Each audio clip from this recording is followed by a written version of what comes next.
mean, Hi there, YouTube. I'm back again today for another How to Play video, and today I'm going to teach you how to play Guess Who Junior. This is for ages 3+, and it's for 2 to 4 players. Now, the first thing that I need to tell you is there's 2 different game modes here, level 1 and level 2. I'm going to teach you how to play both of them, but we're going to start with level 1. Now, the first thing you need to decide is whether or not you're going to use the red side of the board or the blue side of the board or both sides of the board. So for both examples, we're actually going to be using the red side of the board, so we're going to have that side face up. Now, each player in the game is also going to get 1 set of these tokens right here. You should have 5 of those, so we'll pretend we have a 2-player game right here. Any unused tokens can go back into the box. Now, if you're playing with the red side of the board, then you are going to need all of the red cards. If you're playing with the blue side, you're going to need the blue cards. And if you're playing with both sides, you're going to mix both of these decks together and shuffle them up. Make sure that they are all the same way. You don't want any of them upside down like this. If you have any cards you're not using, you can put those back in the box as well. And when you're playing level 1, you won't use the dice as well.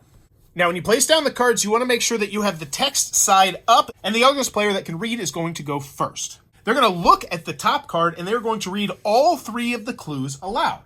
Now, all players are then going to count to 3 together, then place one of their guess tokens on the animal they think matches the clues.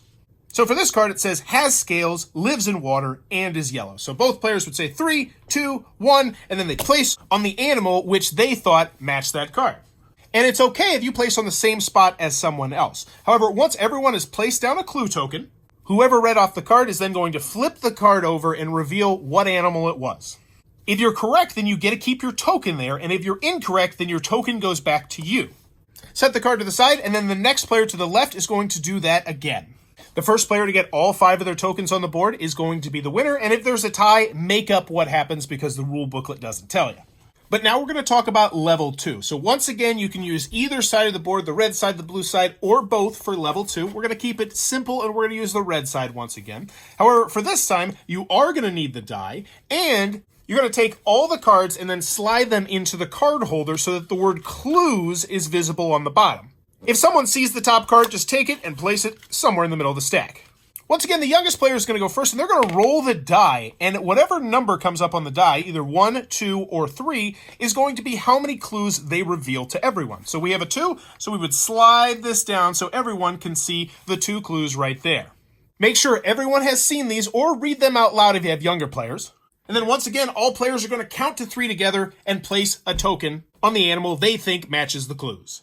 Once every player has made their guess, you're then going to take the card out, flip it over, and reveal what the correct answer was. If you're correct, your token stays on the board. If you're incorrect, your token goes back to you. And the first person to get all 5 of them on the board wins, just the same as in level 1. And also, just like in level 1, you'll go clockwise around the table. But that's how you're going to play Guess Who Junior. If this helped you out, please consider giving a thumbs up. Also consider subscribing or supporting the Patreon as I teach new games all the time. But go have some fun, and thanks for your time, YouTube. This video is brought to you by all of my amazing Patreon supporters, and I would love it if you would join their ranks and have your name immortalized in the end of many of my videos for the end of time. But consider for only $1 a month, and as always, thanks for stopping by.